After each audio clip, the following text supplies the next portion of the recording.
Rekan-rekan sekalian yang dimuliakan Allah, sebelum masuk ke materi kajian, mari kita berdoa terlebih dahulu. Mari tengahkan tangan semuanya. Astaghfirullahalazim, astaghfirullahalazim, astaghfirullahalazim. Rabbi na'udzubika min hamazatis syayatin wa na'udzubika rabbi an yahdurun.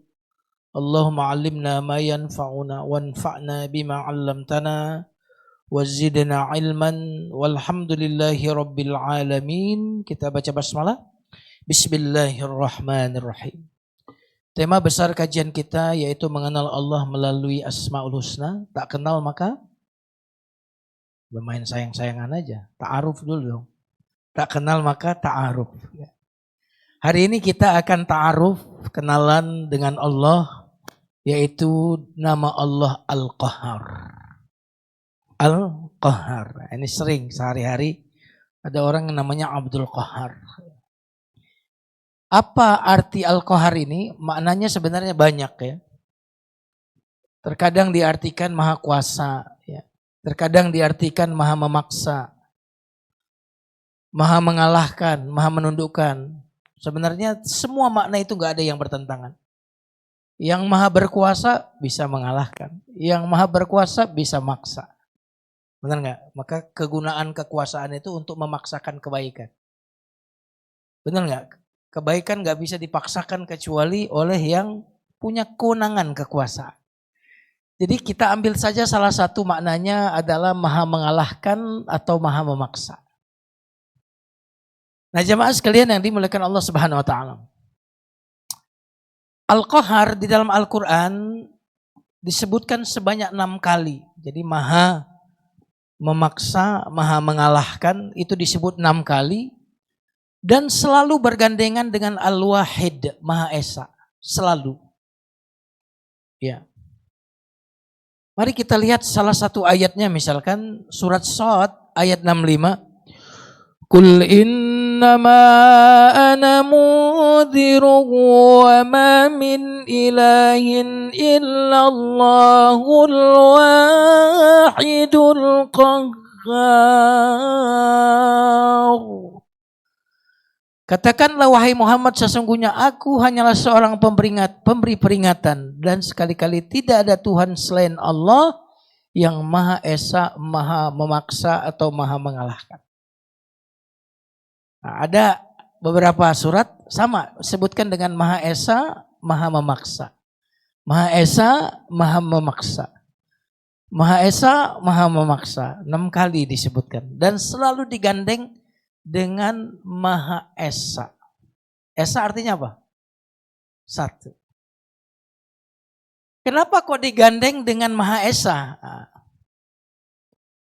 Karena Maha Al-Qahhar itu maha mengalahkan. Berarti kalau Allah pernah dikalahkan, berarti dia enggak Maha Esa dong. Benar enggak ya? Berarti ada yang lain yang bersifat mengalahkan selain Allah. Wahidul Qahhar, nah ini digandengkan, coba kita. Karena dia zat yang satu-satunya tidak terkalahkan. Maka logikanya adalah jika dia terkalahkan berarti penisbatan untuk yang maha mengalahkan tidak akan melekat pada dirinya. Sedangkan Allah maha mengalahkan semua yang mengalahkan di bumi ini. Sehingga segala kekuatan berakhir dan bermuara pada nama Allah Al-Qahhar. Gak ada yang gak kalah sama Allah. Gak ada. Makanya disebut maha mengalahkan. Allah gak pernah kalah. Kalau dia pernah kalah maka Allah gak disebut maha mengalahkan. Selain itu digandeng dengan Maha Esa yang artinya satu. Artinya Allah mengalahkan secara sendiri. Dia mengalahkan dengan kesendirian. Dia mengalahkan dengan keesaan, tidak butuh koalisi, tidak butuh bantuan, apalagi partai. Gitu. Halo jamaah, kira-kira presiden butuh partai nggak? Butuh koalisi nggak? Kenapa? Karena dia nggak maha mengalahkan. Kalau Allah mengalahkan dengan wahid, ahad, dengan keesaannya, dia tidak butuh sokongan, tidak butuh bantuan untuk menundukkan dan untuk memaksakan dan untuk mengalahkan. Karena dia wahid Maha Esa, Al-Qahar maha memaksa. Dia memaksa dan mengalahkan dengan kesendirian tanpa perlu bantuan. Nah ini rahasianya kenapa kok digandeng dengan wahid. Nah jamaah sekalian yang dimuliakan Allah. Apa makna Al-Qahar secara bahasa? Terambil dari koharo. Menjinakkan. Sesuatu yang jinak itu berarti dikalahkan. Kayak antum dikalahkan sama istri kan? Halo? Jinak gak kira-kira depan istri? Jinak. Kalau di kantor jadi pimpinan, wah takut semua. Pulang sama bini jinak. Nah jamaah sekalian yang dimuliakan Allah. Maha menundukkan, maha menaklukkan. Ya sama seperti tadi. Maha menguasai untuk mencapai tujuan. Mencegah selainnya untuk melakukan apa yang diinginkan. Atau mencapai tujuannya serta merendahkan. Ini makna qahar. Sering diartikan maha mengalahkan, maha memaksa. Nah jamaah sekalian yang dimuliakan Allah Subhanahu wa ta'ala. Mari kita lihat beberapa cara Allah maha memaksakan atau maha mengalahkan. Pertama, dia yang membungkam orang-orang kafir dengan kejelasan tanda-tanda kebesarannya. Jadi ketika Allah ingin mengalahkan kekafiran, maka Allah tampakkan kejelasan tanda-tanda kebesarannya. Maka jamaah sekalian yang dimuliakan Allah Subhanahu wa ta'ala, sebenarnya nggak ada orang ateis itu, sebenarnya nggak ada. Makanya di Quran tidak ada ayat yang berbicara dengan orang ateis. Nggak ada. Al-Quran datang berbicara kepada orang yang mentuhankan selain Allah. Betul nggak nih? Datang ke kafir Quraisy. Mereka sudah bertuhan belum? Orang kafir Quraisy.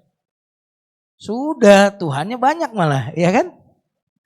Datang ke Madinah, sudah bertuhan? Sudah. Jadi kenapa? Karena memang fitrah ada Tuhan, itu gak bisa dibantahkan. Makanya orang yang tidak mentuhankan Allah, pasti akan mentuhankan selain Allah. Nah jamaah sekalian yang dimuliakan Allah. Yang menekuk lutut para pembangkang dengan kekuasaannya. Lihat bagaimana Allah menekuk lutut Fir'aun. Ya kan? Bagaimana Fir'aun akhirnya mengakui Allah enggak Fir'aun? Tapi di waktu yang tidak tepat. Makanya semua orang itu pasti akan mengakui Allah. Enggak ada yang enggak. Dalam bahasa yang mudah, semua orang akan sadar. Cuma ada yang sadar tepat waktu, ada yang enggak sadar tepat waktu. Orang kafir sadar gak nanti di neraka? Sadar gak? Tepat waktu gak? Koruptor sadar gak?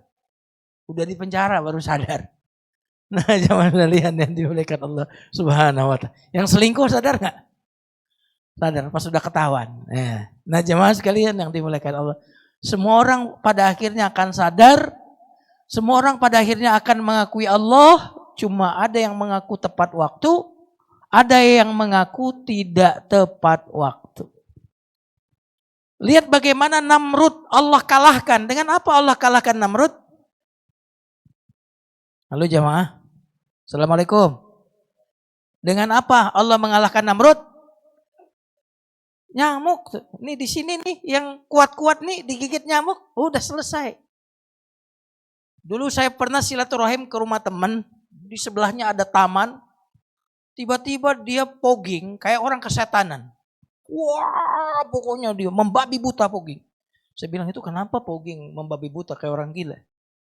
Itulah dia Ustadz. Semenjak dia kemarin demam berdarah masuk rumah sakit dirawat Ustadz.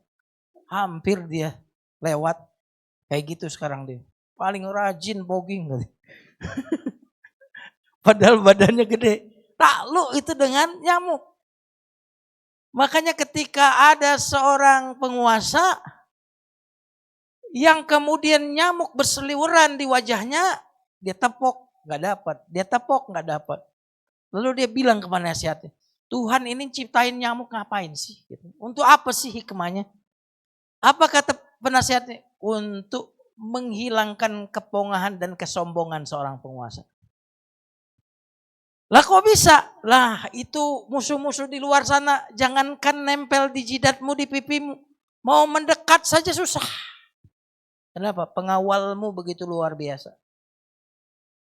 Aparatmu begitu luar biasa. Tapi tak satu pun aparatmu bisa menghalangi nyamuk atau lalat untuk menempel di kulitmu. Subhanallah. Al-Qahar, maha mengalahkan, maha menundukkan, maha menjinakkan.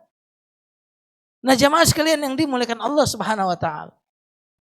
Allah Al-Qahar menjinakkan hati para pencintanya sehingga bergembira menanti di depan pintu rahmatnya. Seperti saya, antum. Hari ini kok ke masjid? Karena Allah jinakkan, Allah tundukkan hati kita. Sehingga kita mau datang ke masjid. Sehingga kita mau tilawah Quran. Ini Allah Qahar, ya. Allah tundukkan hati kita. Allah jinakkan hati kita. Subhanallah. Nah jemaah sekalian yang dimuliakan Allah. Allah menundukkan panas dengan dingin. Menggabungkan kering dan basah. Mengalahkan besi dengan api. Memadamkan api dengan air. Menghilangkan gelap dengan terang. Wah ini Qahar. Makanya ketika Allah menciptakan gunung. Itu ada kisah mengatakan menciptakan bumi. Bumi ini kan aslinya bergoncang seperti ini. Bumi. Dengan goncangan yang sangat hebat. Lalu malaikat kagum dengan kekuatan bumi. Alangkah kuatnya ciptaan Allah yang bernama bumi. Adakah yang lebih kuat dari bumi? Lalu Allah Subhanahu wa ta'ala menciptakan gunung. Iya kan? Lalu gunung ditancapkan. Wa idzal jibalu. Kalau di tengah-tengah tuh enggak apa. Wa idzal jibalu nusibat. Apabila gunung ditancapkan, bumi yang bergoncang hebat tadi, tiba-tiba tenang disebabkan oleh kekuatan gunung. Malaikat kagum lagi.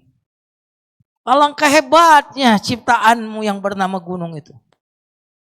Ada enggak, ya Allah, ciptaanmu yang lebih kuat dari gunung? Ada, kata Allah. Ciptakanlah besi. Iya kan? Maka besi itu bisa memindahkan gunung. Iya kan? Bisa gunung itu dipindahin, dikerok habis gunung, besi. Ketika Allah menciptakan besi, makanya di Quran ada surat besi. Surat Al-Hadid namanya. Dan Allah menggunakan kata kami turunkan besi, bukan kami ciptakan besi. Mirip dengan ketika Allah bicara air, aku turunkan hujan, aku turunkan besi. Oh, kenapa kok pakai menggunakan turun? Ternyata besi itu bukan benda bumi, tapi benda kiriman dari langit. Ilmu pengetahuan membuktikan itu. Subhanallah. Ini kira-kira gedung ini ada nggak kalau nggak ada besi? Motor antum pakai besi nggak? Mobil antum pakai besi nggak? Senjata pakai besi nggak? Halo? Pesawat pakai besi nggak? Kok lupa ya waktu pakai mobil, pakai motor? Itu lupa doa ya sama Allah ya. Padahal itu semua datang dari Allah. Teknologi hebat ini nggak akan terjadi menjadi realitas kalau nggak ada besi. Makanya besi lebih banyak daripada emas. Karena kita lebih butuh besi dibandingkan dengan emas. Kecuali istri-istri. Dia lebih butuh emas dibandingkan besi. Makanya bangun tidur langsung nyariin emas. Ya. Mas Paijo. Nah jemaah sekalian yang dimuliakan Allah. Ketika Allah menciptakan besi, malaikat kagum. Ya Allah, dahsyatnya ciptaanmu yang bernama besi. Ada enggak yang lebih kuat dari besi? Ada. Apa itu? Api. Jadi api mengqahar besi. Gitu. Allah mengalahkan besi, Allah mengalahkan bumi dengan gunung. Allah mengalahkan gunung dengan besi, mengqahar. Allah mengalahkan besi dengan api. Kemarin Son Horek kalah sama api itu. Langsung meledak. Di mana tuh? Memperingati satu syuroh. Meledak. Jadi bagaimana satu perayaan bisa kalah sama api. Subhanallah. Nah jamaah sekalian yang dimuliakan Allah, api.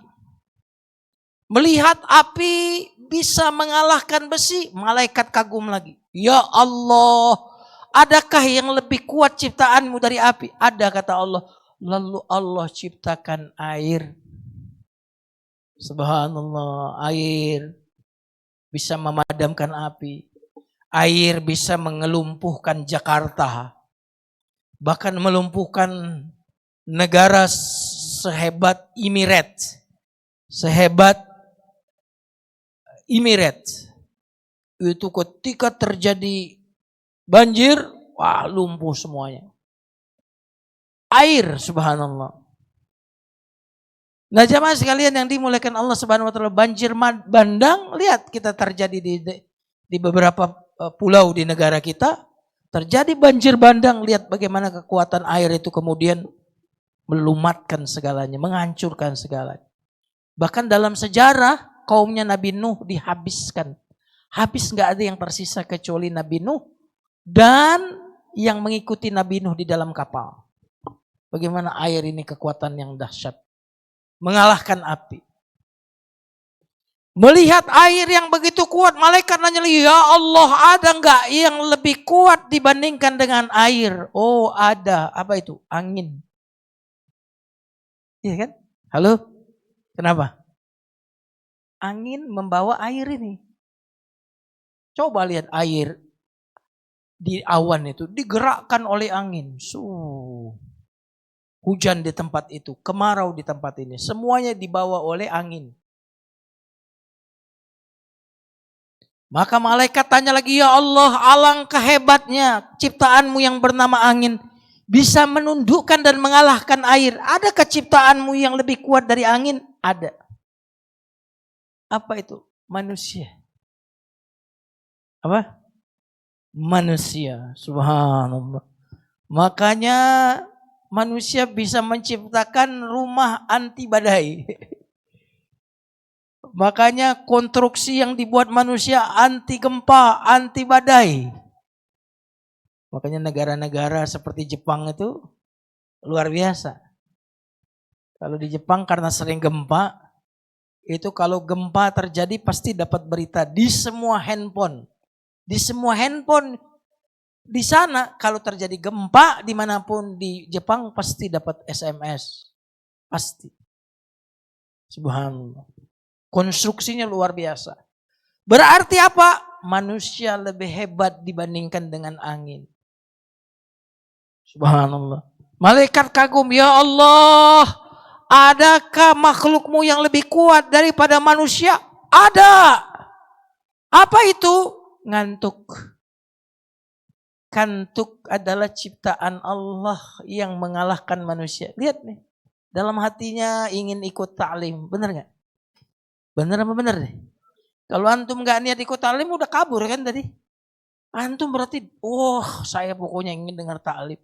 Ada yang udah duduk di depan supaya gak ngantuk, tapi kalah sama ngantuk. Dan dalam Al-Quran ngantuk itu tentara Allah loh. Ketika Nabi hijrah, ya kan? Di rumahnya orang kafir dikasih ngantuk. Waktu Nabi SAW mau perang Badar, besok mau perang malamnya dikasih kantuk. Padahal orang mau perang, gak ada yang bisa tidur. Idh yukhashikumun nu'asa amanatan minhu. Allah berfirman, ingatlah ketika Allah menyelimutimu dengan kantuk. Subhanallah. Maka kantuk ini adalah faktor eksternal yang mendatangi kita dia. Makanya di surga gak ada ngantuk. Surga ada ngantuk gak? Ngantuk gak ada di surga. Apalagi tidur. Kenapa jemaah sekalian? Karena kehidupan surga, kehidupan abadi. Kehidupan abadi itu tidak ngantuk dan tidak tidur. Makanya Allah tidak ngantuk, tidak tidur. Karena kehidupan Allah, kehidupan yang abadi. Kehidupan dunia ini kehidupan yang akan mati. Betul gak? Makanya kehidupan dunia ini ada ngantuk, ada tidur. Berarti yang tidur bakalan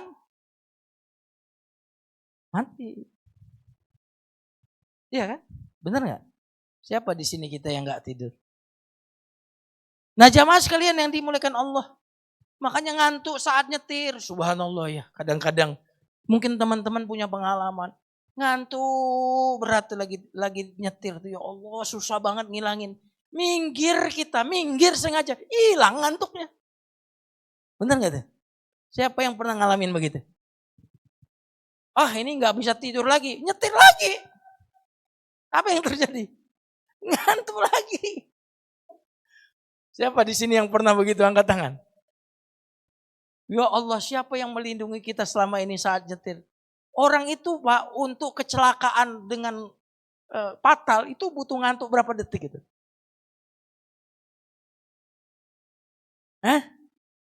Berapa detik? 1 detik, 2 detik itu udah fatal loh. Maka semua manusia dikalahkan oleh ngantuk. Nah, kantuk ini tentara Allah, kadang dia melindungi kita dengan ngantuk. Ya, saat mau perang besok, tentara muslim dikasih tidur, perlindungan. Saat Nabi dikepung oleh orang kafir Quraisy untuk hijrah, orang kafir Quraisy dikasih kantuk tidur, maka azab bagi mereka. Makanya tidur itu, kata para ulama, terkadang tidur itu adalah rahmat, terkadang tidur itu adalah azab, tergantung konteksnya. Halo? Jamaah? Contohnya seorang ibu yang meninggal anaknya satu-satunya. Logisnya kan gak bisa tidur dia. Bener gak? Dikasih tidur oleh Allah.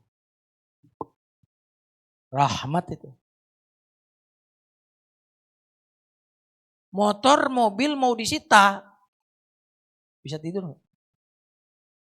Gak bisa tidur. Rahmat gak tuh tidur tuh? Nah, kalau di pengajian tidur rahmat tuh. Jelas rahmat. Kenapa jelas rahmat? Ya pertama antum dari pagi kerja tuh. Iya kan? Dari pagi. Dari perjalanan, dari rumah ke kantor, aktivitas. Zuhur dikasih tidur. Wah itu rahmat agar antum nanti setelah tidur nanti fresh lagi. Kalau pas khutbah gimana? Allahumma gfir. Baru bangun tuh. Nah coba sekalian nanti mereka tahu. Asal jangan sampai waktu masuk masjid salah doa. Kan doa masuk masjid Allahumma ftahli. Bukan bismikallahumma ahya. Nah jemaah sekalian nanti. Tapi memang ada hadis ya. Tidaklah berkumpul satu kaum di rumah Allah, dibaca ayat Allah, dikaji ayat Allah, kecuali akan turun ketenangan. Jadi memang saya sih yakin betul kalau orang di pengajian itu kemudian dikasih ngantuk, ya memang itu turun sakinah dari Allah Subhanahu wa taala. Jadi yang mau tidur silakan tidur. Subhanallah. Nah, jemaah sekalian yang dimuliakan Allah Subhanahu wa taala. Nah, tadi manusia kuat dikalahkan dengan apa? Ngantuk. Malaikat kagum lagi dengan ciptaan Allah yang bernama ngantuk. Ya Allah, ada enggak yang lebih kuat dari makhlukmu yang bernama ngantuk itu? Kata Allah, ada. Apa itu? Penyakit. Sakit. Ada enggak orang sakit enggak bisa tidur? Halo? Sakit apa tuh jenisnya? Sakit gigi misalnya. Sakit gigi. Aduh, enggak ada makanan yang enak tuh kalau sakit gigi. Istri nggak ada yang cantik itu kalau lagi sakit gigi. Jelek aja udah bawaannya kan. Lagu nggak ada yang merdu itu. Lagu nggak ada yang merdu kalau sakit gigi itu. Nah jamaah sekalian, tadi saya pas kesini, Ustaz biasanya kan suka minum kopi saya di sini. Ustaz mau kopi? Hari ini enggak sih. Kenapa? Perut saya sedang dikalahkan oleh penyakit. Saya lagi sakit perut saya bilang gitu. Nah jamaah sekalian yang dimuliakan Allah Subhanahu wa taala. Jadi penyakit bisa membuat orang tidak bisa tidur. Dan ketika orang tidak bisa tidur, jamaah sekalian, ini bahaya sekali. Seluruh sistem kekebalan tubuhnya akan menurun. Makanya kenapa dokter kalau ngasih obat, sering ngasih obat tidur. Untuk membantu bagaimana obat ini bekerja dengan efisien. Gimana caranya? Tubuh diistirahatkan. Subhanallah. Makanya ada orang yang membeli obat tidur. Makanya tidur itu di dalam Al-Quran disebut wa min ayatihi manamukum bil-lail. Dan di antara tanda-tanda kekuasaan Allah adalah tidur kalian di malam hari. Antara tidur dan malam itu disinkronkan oleh Allah. Wa ja'alna naumakum subata wa ja'alna al-laila libasa. Kami jadikan tidurmu sebagai istirahatmu dan kami jadikan malam sebagai istirahatmu. Malam, subhanallah, luar biasa jamaah sekalian. Dan tidur itu ketika kita tidak diberi penyakit, alhamdulillah. Makanya dulu ada seorang home staff di kedutaan besar di Mesir. Sekarang jadi duta besar di Dubai sekarang. Dulu saya ngajar anak-anaknya, dia bilang begini. Karena dia lama di Jepang. Orang Jepang itu untuk bisa melihat orang sehat itu cuma 3 Pak Ustadz. Sekarang jadi duta besar di Dubai, namanya Pak Hussein. Dulu dia jadi home staff di Mesir. Anak-anaknya ngaji sama saya dulu. Nah di sela-sela setelah ngajak makan dia cerita. Kalau di Jepang, saya lama di Jepang Pak Ustadz. Ada 3 untuk general check up kata dia. Kalau orang dinyatakan 3 ini lolos, berarti secara umum orang ini sehat. Apa dibilang? Yang pertama, makan terasa nikmat. Antum makan nikmat? Nambah Ustaz. Nambah. Yang kedua, tidur Ustaz. Tidurnya nyenyak. Antum tidur nyenyak. Nyenyak nambah Ustaz. Nambah. Makan nambah, tidur nambah. Nah yang ketiga Pak Ustadz, kata dia, adalah ketika ke belakangnya lancar. Gak ada hambatan tuh ke belakang. Buang hajat lancar. Orang kalau 3 ini bagus, dia bilang relatif kemungkinan besar dia sehat. Coba antum terganggu salah satu di antara 3 ini. Pasti antum lagi nggak sehat. Makan nggak enak. Pasti nggak sehat kan? Tidur nggak nyenyak, pasti nggak sehat kan? Ke belakang nggak lancar, pasti nggak sehat kan? Subhanallah, itu saya dapat ilmu itu dari salah seorang mantan lokal staff dari Jepang, orang Indonesia yang di Jepang. Nah jamaah sekalian yang dimuliakan Allah Subhanahu Wa Taala, sakit tadi kuat sekali penyakit itu ya, penyakit itu kuat sekali, maka kadang-kadang dokter nyerah karena ini jenis penyakit. Makanya banyak penyakit yang tidak ada obatnya. Contohnya penyakit AIDS. Sebagai salah satu qoharnya Allah untuk memaksa orang yang bebas secara seksual tadi berhenti. Maka Allah paksa, Allah manifestasikan namanya Al-Qahar biar kamu berhenti, tak kasih penyakit ya. Gitu. Bahkan sebagian orang yang mengkonsumsi sesuatu yang membahayakan tubuhnya, dinasihati dokter nggak ngudeng, ya kan? Kasih tahu istri ngelawan. Pokoknya udah banyak nasihat, nggak berhenti orang ini. Akhirnya dikasihlah penyakit. Kata dokter, Bapak kalau tetap mengkonsumsi itu seminggu lagi mati Bapak. Berhenti nggak? Halo, berhenti nggak? Qahar. Allah maha memaksa. Makanya kalau Allah mau memanifestasikan nama Al-Qahar, Allah datangkan penyakit. Nah jamaah sekalian, fakta istirahat kadang-kadang kamu ini oper banget sih gitu. Tak kasih sakit ya, tak paksa istirahat.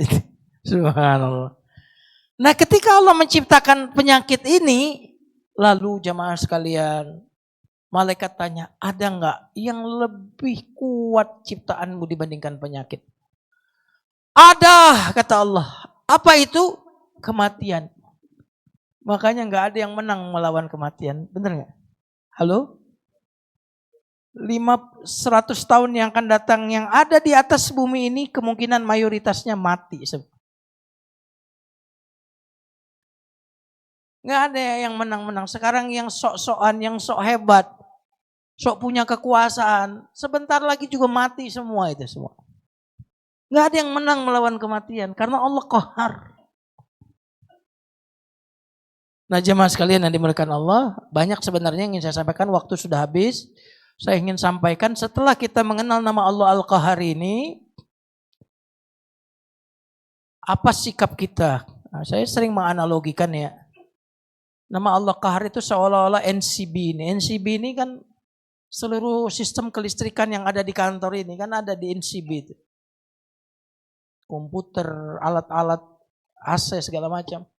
NCB-nya tuh di tangan Allah, off selesai semua. Kita juga begitu. Kalau kata Allah off sudah. Apa hebatnya kita ini? Gak ada hebat-hebatnya. Lihat ini sih kapal Titanic ini. Nah ini filmnya gak usah dilihat. Apa namanya? Nah ini lihat pesawat jatuh. Qahar. Saya mau tutup dengan apa sikap kita. Nah, ini panjang ini sebenarnya. Gak cukup. Nah, sikap kita adalah bagaimana berakhlak dengan nama Allah Al-Qahar, memaksa, menundukkan, tundukkan, kalahkan hawa nafsu. Ini salah satu kita menolak nama Allah Qahar. Qahar artinya mendudukkan, menjinakkan, mengalahkan. Nah, harus kalahkan hawa nafsu. Hawa nafsu lebih berbahaya bagi manusia daripada setan. Sehingga jika manusia mampu menundukkan hawa nafsu, maka dia akan mampu menundukkan setan. Karena setan menunggangi hawa nafsu manusia untuk menjerumuskannya. Makanya hawa nafsu ini tunggangan. Jangan kita yang ditunggangi, kita yang menunggangi. Nah kalau kita ditunggangi oleh hawa nafsu, setan udah gampang sekali. Nah, maka qaharlah hawa nafsu kita, kalahkan hawa nafsu kita. Ini kira-kira sikap kita setelah mengenal nama Allah Al-Qahar. Lalu yang kedua, jangan bikin masalah deh sama Allah. Allah itu qahar. Gampang sekali Allah mau mengqahar kita. Dengan apotiknya Allah tuh banyak banget obat ya di apotiknya Allah. Dan rata-rata obat biasanya pahit, gak enak ya. Maka mendingan kita datang kepada Allah dengan sukarela. Tidak perlu dipaksa oleh Allah. Kita datang secara sukarela. Sami'na wa ata'na. Labbaik ya Allah. Aku sambut panggilan. Baik, kita tutup dengan doa kafaratul majlis. Subhanakallahumma bihamdika. Asyhadu an la ilaha illa anta astaghfiruka wa atubu ilaik. Wassalamualaikum warahmatullahi wabarakatuh.